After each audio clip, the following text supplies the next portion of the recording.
So I did have a beautiful day to make this hike. When I started at 3 in the morning, boy, it was that night sky was just, it was beyond description. You know, it's a beautiful night sky when the Big Dipper, the brightness of the Big Dipper blends in with the Milky Way. It was spectacular going down. The temperatures on the day of the hike were supposed to go up to 99, but as you saw in the video, I was at the Phantom Ranch by 7 in the morning and through the box by 10. So the heat wasn't that much of an issue for me. But I do want to say this. While the heat was not much of an issue, because you guys remember from my other videos, I really do like hot weather hiking. Even though the heat was not an issue for me, my goodness, the sun for about 8 hours straight was just relentless. Starting from, honestly, the first part of my last video where I talked about direct sunshine, I was in sunshine with virtually no shade for probably the next 8 hours, at least 7 hours. In fact, I had two interesting experiences. You know, I've advocated in my training videos on how to train for the rim to rim, I've advocated that you definitely wear a hat. Again, couldn't believe how many people I saw on the trail that didn't have a hat on. And that you wear white colored clothing because it reflects the infrared light better than darker color clothing. So it keeps the heat off of you. And two interesting experiences I had was this gentleman who, based on his accent, I would say he was from the Middle East. And he came up to me, he walked by and he reached out and he put his hands on my arm, on the fabric of my arm, and he said, "Long sleeve white shirt, you know how to dress for the desert," which I thought was pretty cool. And then about an hour later, coming from the opposite direction, a woman came by me and looked at me, and she said, "White shirt, white hat, long brim. You definitely know how to dress for this hike." So again, one thing I want to say is, if you're going to do the rim to rim hike, wear white, especially if you're going to do it in the summertime. And definitely wear a hat. You don't need sunstroke from having that sun bear down on your melon while you're on that hike. Well, I'm about 5 miles up a 7-mile uphill, and my legs are feeling slightly tired, but they're okay. This trail goes through a series of switchbacks here, so I'm going to have to continue to move the camera to keep it out of the sun. But yeah, my legs are holding up okay. So I guess the final point I want to make here about the hike in terms of reflections is that this hike is an experience of extraordinary beauty. I hope my videos transmitted just how beautiful that hike through the heart of the Grand Canyon is. And what I want to say is that this is a hike, as I said before, it's almost existential to be down there. You're looking at some of the oldest exposed rock on Earth in the canyon. There's just such incredible stark beauty and contrasts, like those extremely arid canyons and a beautiful watercourse like Bright Angel Trail following you for 7 miles. Oh my goodness, it is spectacular. And as I said before, it's not something that you want to get through. It's something where you want to appreciate every step that you're taking, because it's just that spectacular. It's just that uplifting, and my goodness, hiking through that canyon just gives you the opportunity to make your spirit soar. So As I said about a year ago in one of my videos, my hope is that you've watched my videos and you think to yourself, well, if that 72-year-old geezer can do a rim-to-rim hike, I can too.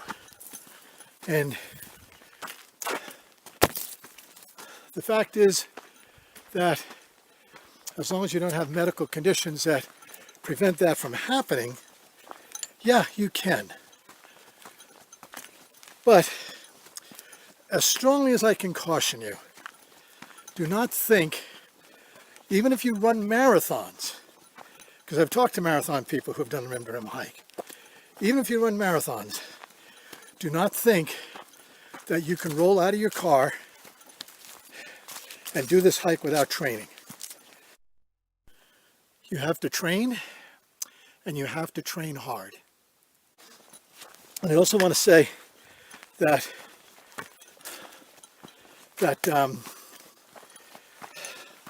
you need to be cognizant when you're planning your hike. I do a whole couple of videos on that, so just go back and look at them. But you want to be cognizant of what month you're going to plan the hike in. And clearly, because I mean honestly, in the summertime, in the afternoon in the box, 120 degree temperatures and higher are not uncommon. But you have to be cognizant of the altitude. You have to be cognizant of the low humidities that we have there. And you have to be cognizant of the temperatures. Seriously, don't think that you can roll out of your car and do the rim-to-rim hike. So, I want to share a story with you about this whole issue of doing the rim-to-rim hike. You guys know, as I've said numerous times, that I was doing the hike on the cusp of my 72nd birthday. And which means, just to clarify, when you turn 72, it doesn't mean you're starting your 72nd year, it means you're finishing your 72nd year. And, you know, I said before that if you don't have any medical conditions that would prohibit you from doing this hike, then train hard, and if this old geezer can do it, you can too. But I want to really add to that as a caveat. And this may be TMI, and I may actually not even include this in the video. But in 1996, I was feeling poorly. And I went through a series of tests. And making this a short story, one of the things that they found, or the thing they found that in 96 that was most concerning, was a spot on my lung, on the top of my right lung. Now, to cut out the drama, even though pretty much everyone thought it was cancer, I didn't. And I didn't because I've never smoked cigarettes, and I've never really been around a carcinogenic work environment other than growing up in New York and breathing that air. So I really didn't have the same fears that other people did. But the long and the short of it was they could not biopsy this area of my lung. They tried and they botched it and put me in the hospital for 2 days. So the only option left, because the biopsy failed, was surgery. And so they brought me in and cut me, basically from the middle of my back near the spinal cord all the way up to my armpit. It was a absolutely ferocious scar. And so ultimately what happened was they took out the top third of my lung, my right lung. And it was a tough procedure. I've recovered fully. The only problem I have is I have to be really, really careful around respiratory diseases. because even a common cold puts me down for a month. But other than that, I've recovered completely. It took me 2 years, but I did. Anyway, I want to get back to that point about if this old geezer can do it, you can too. Think about the fact that this is an old geezer who's missing a third of his right lung, and yet I finished. So, I'm just hoping that you look at this video, and if the Grand Canyon, hiking the Grand Canyon, is on your bucket list, that you take it off your bucket list and take it off sooner rather than later. I mean, I think one of the great things to be able to do is if you're like 25, 30 years old and you do rim to rim, you'll have the whole rest of your life to be able to relive that memory and to know that you did something so challenging but so incredibly cool. I think that's a great thing. But, you know, if you're 50 or 60, assuming you don't have any severe medical conditions that would preclude it, you know, it's never too late. I think it was T.S. Eliot who once said, "You're never too old to set new goals." So, that's part of my story, and I hope that was good information to hear if you're thinking about doing a rim-to-rim hike.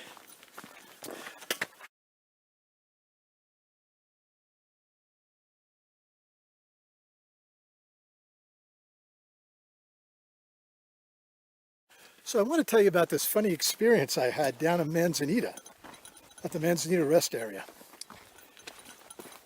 I was down there having lunch, and this fellow came down, a fellow from Texas came down, and he comes over to me and he said, "Hey, are you Bill?"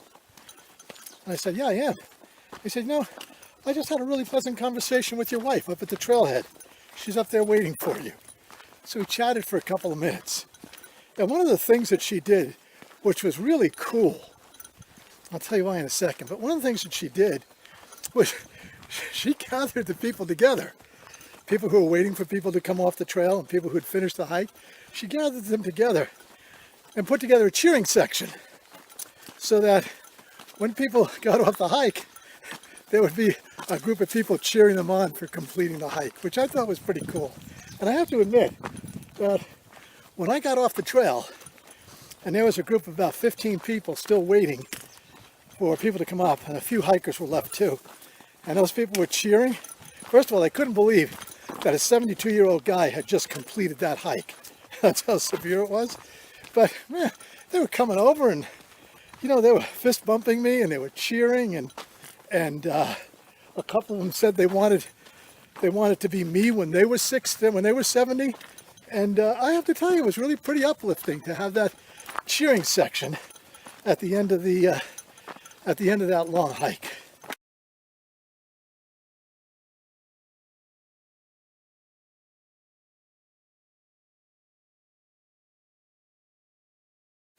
But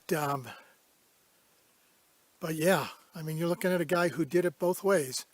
So all it took was the commitment and the training, and I am so glad that I did that hike. So anyway, I think I'll wrap it up here, and thank you again for joining me on this hike, joining me through the summer while I was training, and for those of you who started with me at the beginning, thank you for staying with me. I'm going to wrap it up, and I will see you on the trail.